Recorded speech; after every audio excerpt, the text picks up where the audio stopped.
Kongrasyon na nangyari.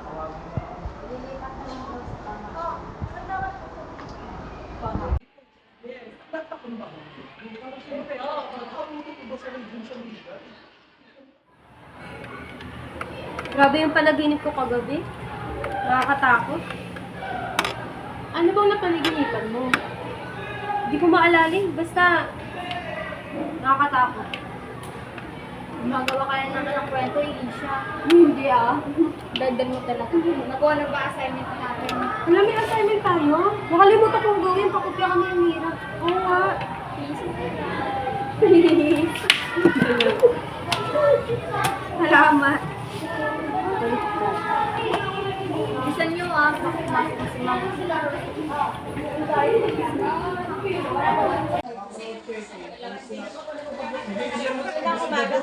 Ang ganda umaga din po. Magandang balita sa inyo. Magkakaroon kayo ng bagong klase. Maalala mo yung sarili. Magandang umaga sa inyo lahat. Ako po si Grace Cornejo. At tatanungin niyo po kung ano yung mga hobbies ko.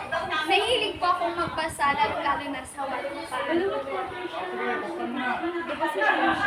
Tapos, mahilig din po ako sa K-pop, lalo na sa Blackpink. Ako po yung 5th member nila din.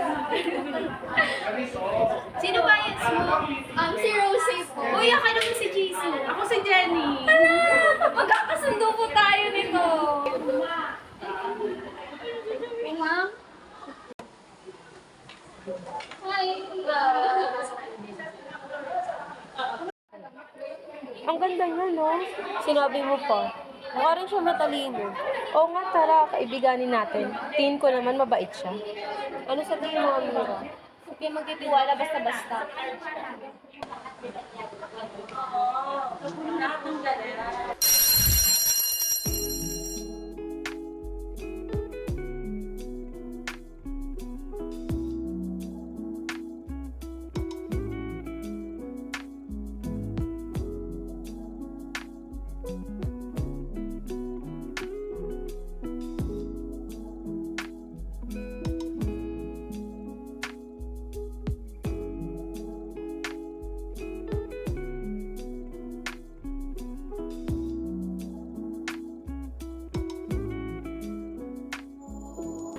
Bita-bitatan mag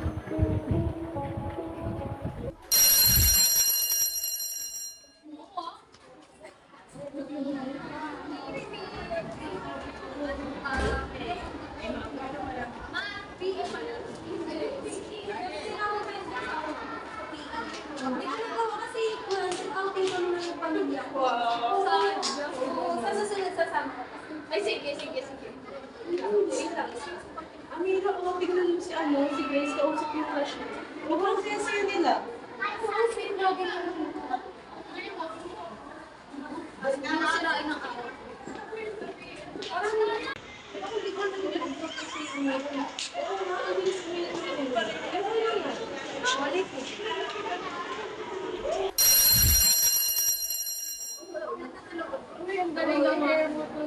Pati yung kwento kasi, nagdala yung... Oo. Sabi na rin magkakailan na rin.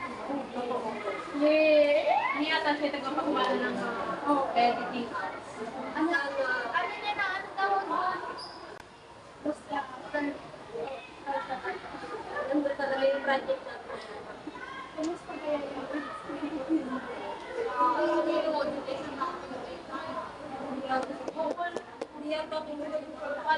Magandang umaga. Pwede ko bang makausap si Miss Villarreal at Miss Cornejo? May maganda akong balita sa inyong dalawa. Ano ba yung sabihin mo ng kakabla? Kung ano ba yung mga sa akin?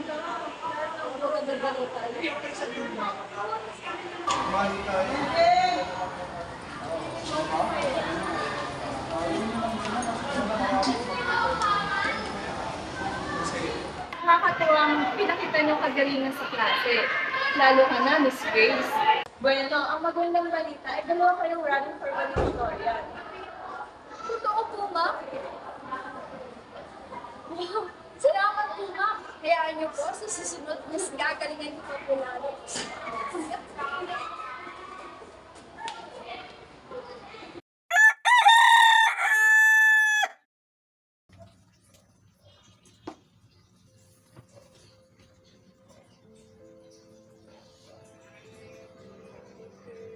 Lagi na lang walang oras sa akin si mama. Puro na lang siya trabaho. Trabaho, bahay, trabaho, bahay. Nakalimutan na yata may anak siya.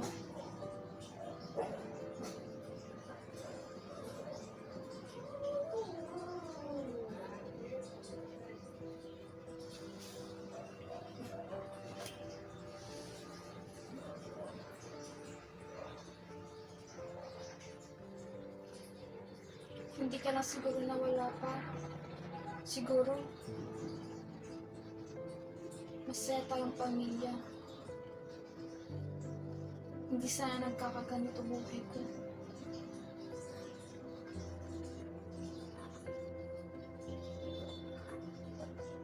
Alam mo pa? Miss na kita.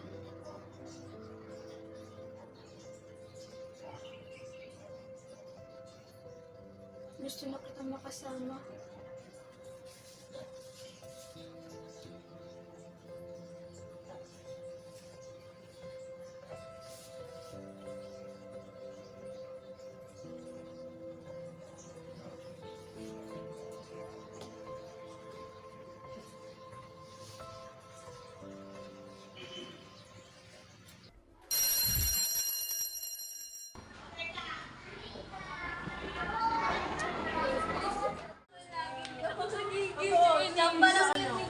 Agree ako dyan. Pugon. Prayer ni Rocky.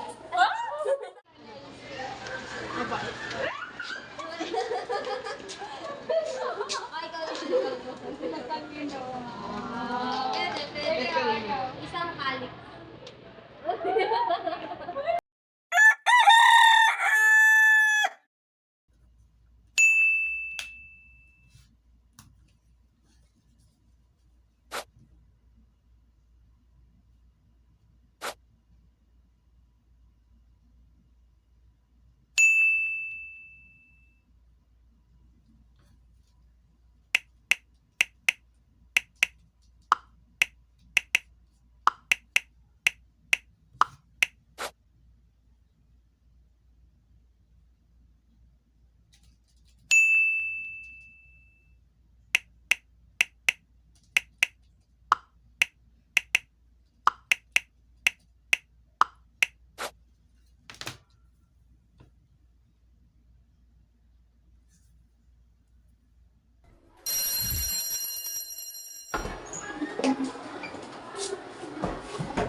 Pati ba naman ikaw?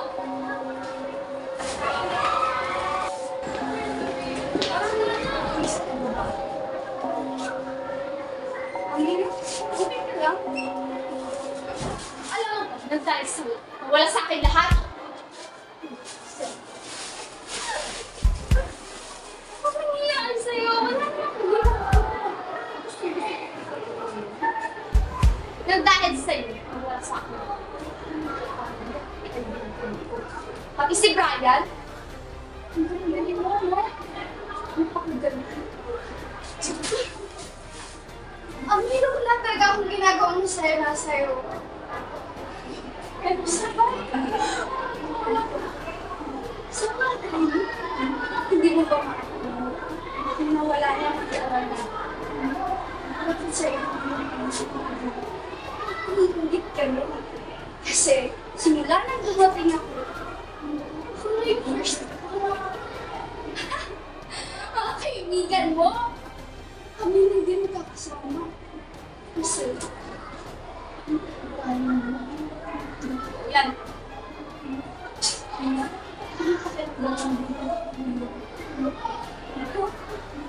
Masaya ka.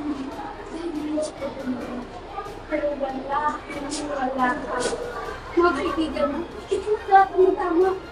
Kasi, ang mansyon mo, ang pera mo, di totoo yan! Tapos ay mga tayo.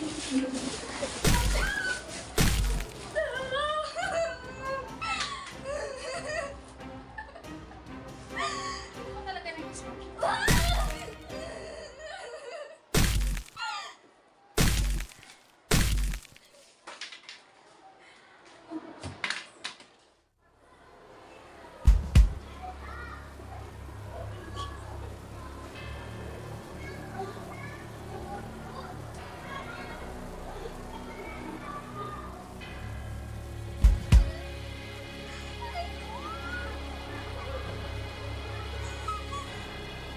Yan.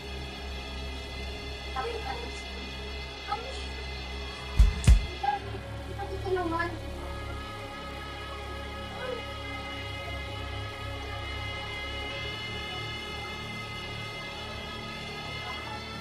Tulong!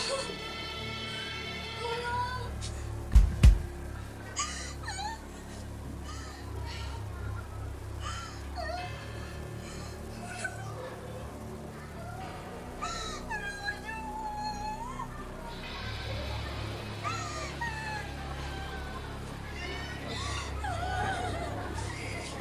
Grace, ano nangyari sa'yo? Ano nangyari sa'yo?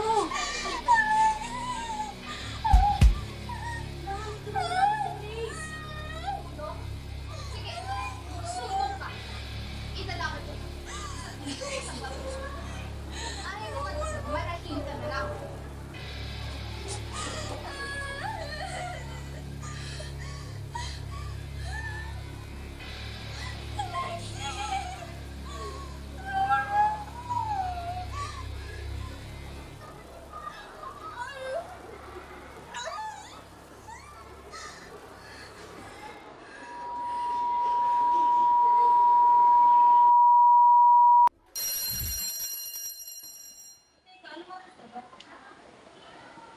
Alas 8 na.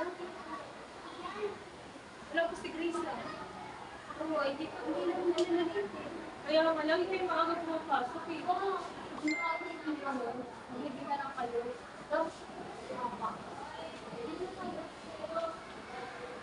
ano lang kapag sa talaga?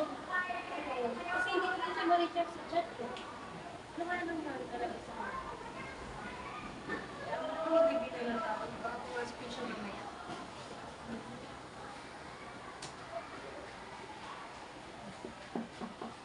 Magandang umaga. Pinalulungkot kong balita sa inyo kung wala na si Miss Cornel sa hapon namin ng umaga.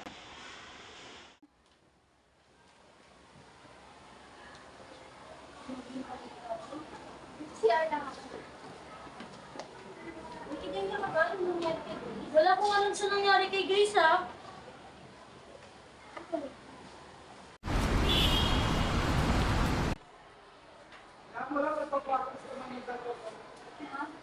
What are you doing here?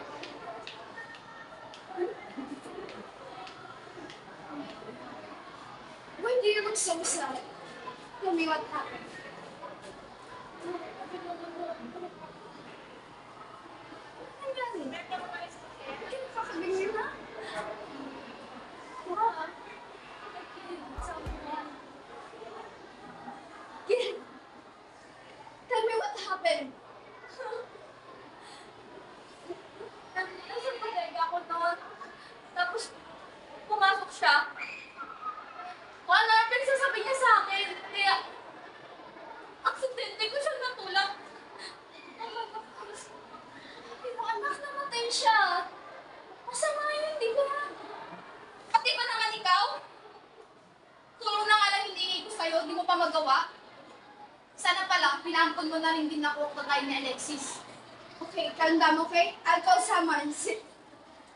Just relax. Wait.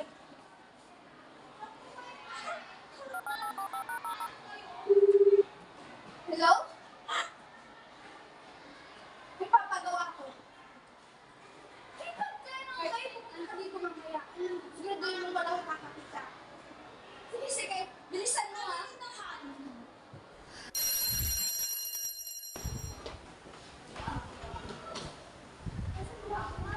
Nabalitaan niyo na ba? Ang ano? Usap-usapan din sa labas na nagpakamatay doon si Grace kasi may iniwan ng boyfriend. Boyfriend? Parang wala naman siyang boyfriend. Hindi ka rin papakaalam. Naku, araw-araw ka dito ang kasama ni Grace para matano yung boyfriend.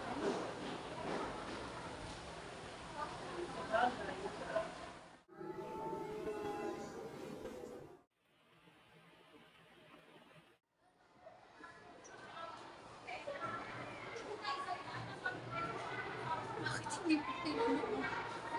Akala ko ba magkaibigan tayo? Ginawa ko lahat para sa'yo. Tulong lang hindi mo mabigay, Alexis!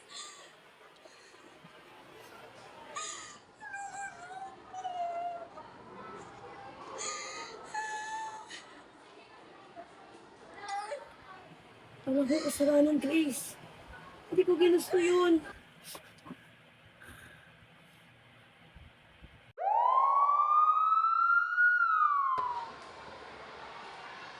Ano yun, Ika? Hindi ka magmukha. Magandang araw po. Magandang araw din sa'yo. Ano yung makapag-dito ko sa hindi ko po ang tawag na hindi ko po ang tawag sa pag-raise ko niya. Raise ko niya. Pero di ba namin i-record ang testimony ko kung kasi nangyari ganyan? Ano po ang nangyari kay Chris? Yung estudyante po na sinabi nagpakamatay dahil iniwan na kanyang kasanakan. Hindi po lahat yun totoo.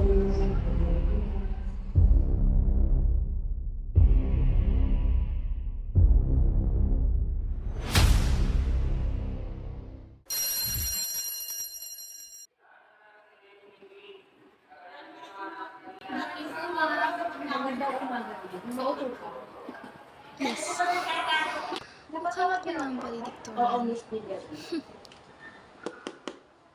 Pasok! Gandang araw po punong guro. Ako po si Police Officer David at narito ako para imbitahan si Miss Villerin. Narito po ang kanyang warrant. Wala akong ginawang sama.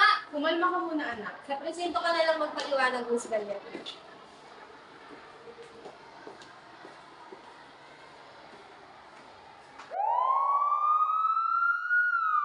Maraming salamat po sa tulong. Walang ano ba? Ano to po? Alam mo yun, Ikaw ba yung batang yun? Oo, may Kung ba nagpakulong sa sarili mong kabate? Ginawa ko na kung ano yung tama. Tama! Ginawa mo kung ano ang tama. Tama ba ipakulong ang sarili mong kapatid? Sa bagay. Galit ka nga naman sa amin. Di ba pinaampun kita? Pero kung ating titignan, nakakapag-aral ka, may sariling tahanan, di ba masapat yun? Inuya ka talaga. Wala kang utang na loob. Paalala ko lang sa'yo, Mrs. Villarreal. Matagal na akong walang pamilya. Di ba pinaampun mo ko? Kasi ano, nakakasira ako sa imahe mo para sa ibang tao. Kasi ang pangit pakinggan na ang mayora ng San Martina ay may anak sa pagkadalaga. Kaya hindi na ako magtataka kung pagtatakpan mo ang ginawang kasalanan ng napakagaling mong anak. Ano to? Magkano ba kailangan nyo?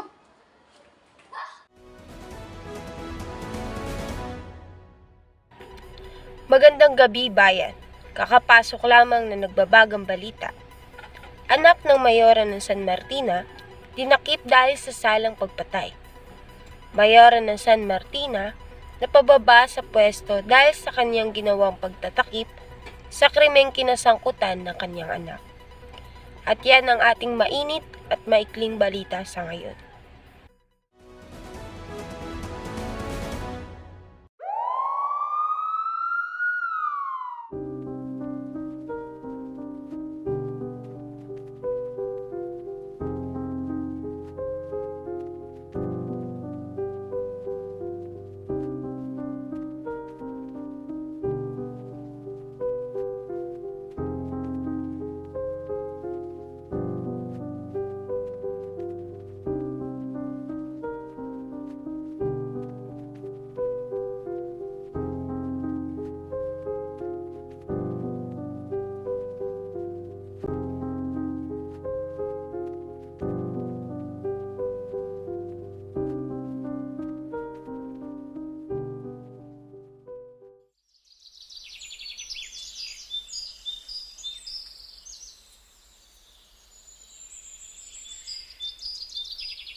Hi, Grace. Kamusta ka na dyan? Nakamit ko na ang pasensya. Pasensya, medyo natagalan na. Natakot kasi ako. Maraming salamat sa lahat ng natulong mo sa akin, Grace, ha? Mamimiss kita. At hindi kita makakalimutan. Hindi ko pa pala. Dinalo ko si Grace. Namimiss ko kasi siya eh. Kayo, anong ginagawa niyo dito? Magpapasalamat lang kami sa kabaitan at pinakita niya sa amin nung nabubuhay. Kung alam lang namin na ganyan na yung ginagawa ni Amira sa kanya. Baka may nagawa pa kami para Wala naman kayong kasalanang dalawa eh. Tsaka sigurado ako, si Grace, hindi yan nagagalit sa inyo. Tsaka, ang bait-bait kaya niya. Tama ka. Masayang-masaya kami na nabigyan na rin ng hustisya ang pagkamatay niya.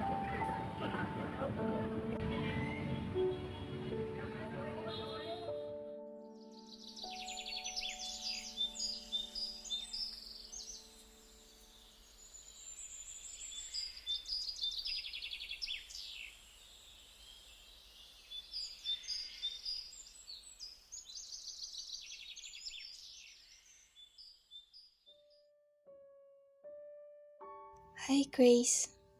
Kumusta ka na? Alam kong kapiling mo ng may kapal. Pasensya ka na sa nagawa ko, ah. Sa tagal ko nasa kulungan, nagkaroon ako ng pagkakataong makapag-isip-isip. Hindi tama yung ginawa ko sa'yo. Aaminin ko na sinadya ko yun. Pero, sobrang pinagsisihan ko yun. Buhay ang kapalit ng kayabangan ko. Hindi ko inaakalang hahantong sa ganun. Ang laki-laki ng kasalanan ko sa'yo. Pasensya ka na kung ngayon lang ako nakahingi ng tawad. Kakalaya ko lang sa kulungan. Alam kong walang kapatawaran ang nagawa ko sa'yo.